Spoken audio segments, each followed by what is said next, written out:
Hi guys, welcome back to LTF1 for a race review. Not the greatest intro, you've probably all dropped off by now already, but it was a good race. It was a good race. It was interesting. It was more interesting than I thought it would be. I think the tyre degradation gave it another layer of interest. So yeah, it was overall not as bad as I thought. I didn't think Qatar was going to be all that interesting this year, but maybe the grid penalties made it a bit more interesting. The punctures made it a bit more interesting still. I just think the track did a bit more than we thought it would. Like, I personally wasn't in all that much of a rush to record the race preview because I thought it was going to be a dead weekend, a dead track, but the track came alive. Yeah, pretty much. I thought it was going to be fairly dead, a bit like Mexico. But it wasn't. But that could have been aided by the fact that Verstappen started seventh, and by like lap 3, he was up to second.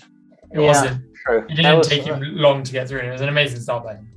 Yeah, it was. And Bottas, his start. Shall we talk about Bottas' start? I thought we were going to give it a couple of seconds before we started on this, but what? We'll get it out of the way. We'll get it out of the way. So he qualifies behind Verstappen. Okay, fine, not his fault. Gasly, yellow flags, whatnot.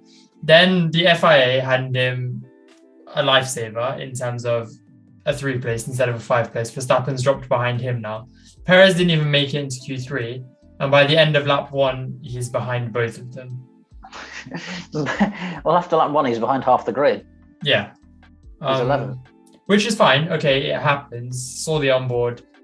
Wasn't a particularly good start and then just sort of got boxed out by people. There wasn't much he could have done into turn 1. But then the amount of time he stuck behind. Yeah, that was it. I'm sure it was over 10 laps. I think it was lap 11 or 12 before he made his first move to take him up to 10th. Yeah, and the team kind of had to tell him to get on with it. There was no... That drive doesn't seem to be there for himself, just to think, I don't want to sit behind these cars. He was just happy to just kind of... Yeah, and right now, Mercedes need him, for the constructors especially. And because there wasn't much he could have done to keep Verstappen at bay, as we just spoke about with turn 1. But after that, he did well to get back into it after 11th. But as always, Bottas's usual luck struck again, and he got a puncture somewhere towards... what lap? Do you remember what lap it was? It was lap 37, I think. 35 or 37. It wouldn't have been that because I think he'd done 30-something laps on those tyres. No, it was before. So it'd have been... Yeah. Oh, yeah. Okay, yeah, fine. So it would have been lap 30. It was But before we get onto the punctures and whatnot, Perez, in contrast, had an amazing race. Completely shit qualifying, but an amazing race. He was just on it. Yeah. As Perez, I think I was thinking about this the other day actually, and I was thinking about last season when it was unclear whether Perez would be even in F1 this year. And I think Red Bull made a really good choice to bring him in because he showed this year that he can be consistent, and that's all they're looking for in the second seat. They're not looking for someone to challenge Max. They're not looking for someone to win races or challenge for titles. They want someone who's just consistent and happy to get podiums. Like Bottas would be their perfect wingman. I don't think he would be because I don't think... He's been for Mercedes for the last few years, especially. Oh, no. Yeah. That's exactly the... Yeah, fine. Yeah, I agree with you then. Exactly. Moving on. I thought turn 1 was going to have a little bit more to it because I thought Gasly and Alonso starting just behind Hamilton. Yes. Alonso especially had zero trust in him to get through turn 1 with his wing intact. I just thought he'd see the lead for the first time and just think, you know what, I'm going for it. But Hamilton shot off. I did think, I know when we compare it pace-wise and, the level of each car, there's not much an Alpine can do to keep a Red Bull behind. But it seemed pretty easy for Verstappen to sort of just glide past him the same way he did with Gasly. Yeah. I know Alonso tried to put a bit of a move on him to stop him, but in the end, I don't think he was fighting it all that much either. it's A bit like Lando in yeah. Brazil. Yes, Yeah. Hamilton was getting past anyways, but there wasn't much Lando could have done about it, but he didn't try particularly hard either. Yeah, because it wasn't their fight today, and he wasn't going to slow himself down for it, because they wanted to get ahead of AlphaTauri, so that was their fight. And considering the amount of great drives that we saw today, I'd say Perez had a pretty great drive, Bottas had a good few laps, Alonso, Gasly, the strategy fucked him up a bit, but he was doing okay. Even Lando had a good race, but still, Verstappen and Hamilton made them all look like amateurs. Being over a minute out in the lead, they are in a league of their own right now. I think it was about lap 15-ish that Hamilton was like nearly a minute and a half. This is our professional LTF1 media setup here. It was about lap 15 where Hamilton was about a minute and a half ahead of everyone, and they said that he was lapping like over a minute quicker than everyone else. No, he wasn't lapping. No, not lapping. Sorry, what am I saying? I'm getting my words confused again. No, what I meant to say is they were lapping a few seconds. That's what I meant to say. I meant to say ahead of everyone else. A minute and a half ahead of everyone and lapping 2 to 4 seconds quicker, not lapping a minute and a half ahead of everyone and 2 to 4. What a lap from Hamilton. Yeah, a minute quicker than everyone else. He was 17 seconds. And then the race kind of died down a little bit. Not much, because Perez was still giving us entertainment with his overtakes. But out in front, Hamilton and Verstappen, the gap was just kind of managed at 7 or 8 seconds.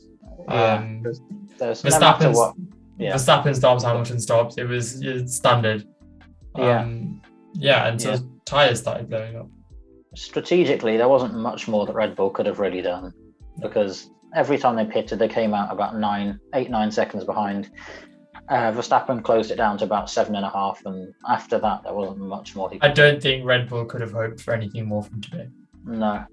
And Toto Wolff said to the German media today, he said that Mercedes are going to have their rocket engine in for the last 2 races. So, Mercedes, if they pull this off, they have to go down. This unit that's won the past 7 championships and maybe an 8th, they have to go down as maybe the best squad in Formula One today. And I know people will say Schumacher with Ferrari, but this has just been...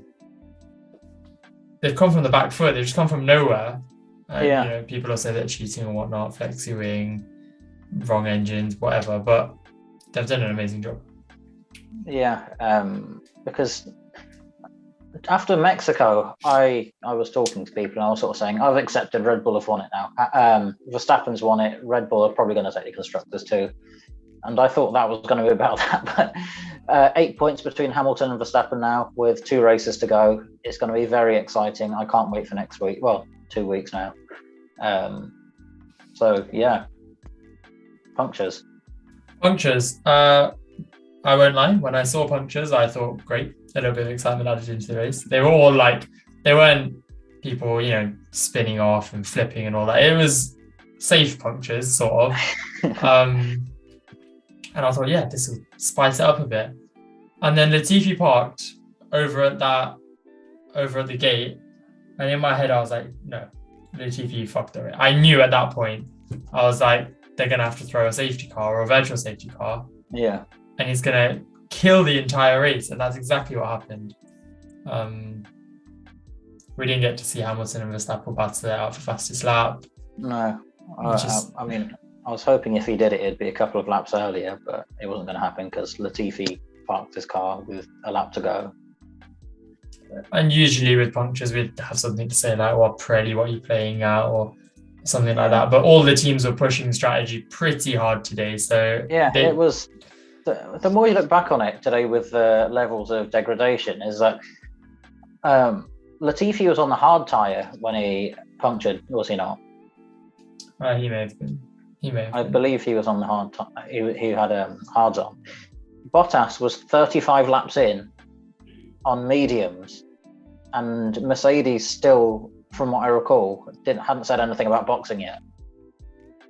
So they were pushing him to nearly 40 laps on the medium. No, but I knew I could see what they were trying to do. it made sense what they were trying to do. Like 1 or 2 more laps. If they don't puncture, they go a couple more laps. He pits.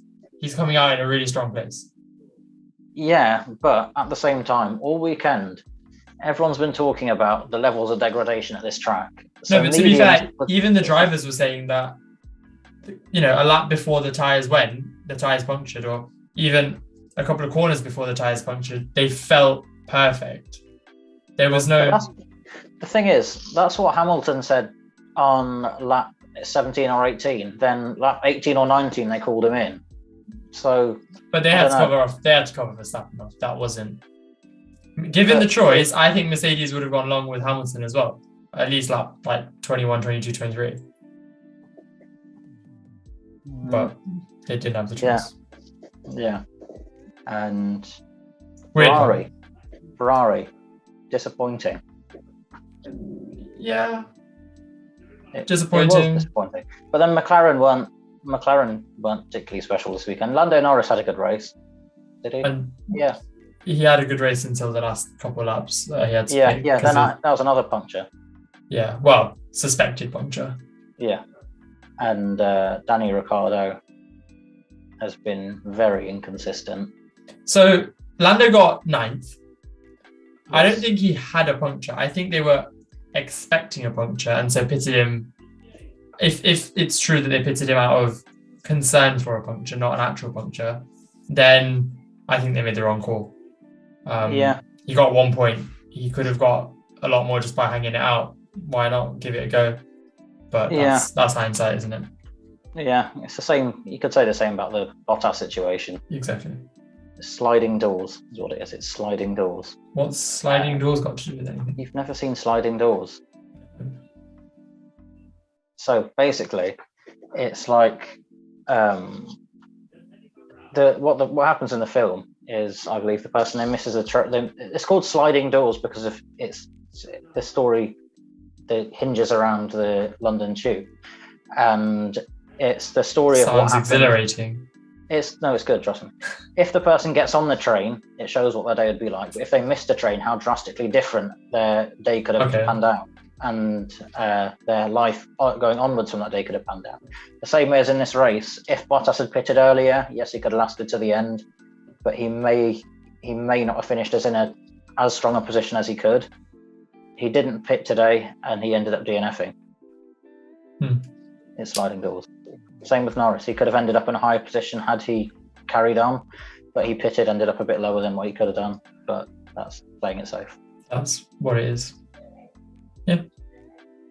This is our... all in all, a good race. It was a good race. Enjoyable to watch. Loving the F1 cars under the lights. I'll always stand by every race being a night race because the liveries just pop. We've got a couple of night races to go and everything to play for. Yes. So call it from now. Normally we do predictions in the preview for the next two, but we'll call it now. How's the championship going? Am I calling it to the end of the season? What I think is going to happen? The next 2 results. Okay.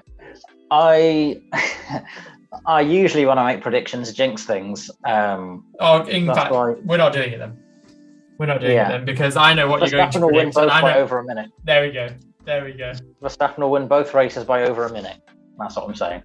And Red Bull will walk home and Christian Horner will be the happiest man in the world. Well, Christian Horner won't be the happiest man in the world. I don't know if you saw the post-race, but as we're recording this, he's being called to the stewards for slagging a marshal off, I think.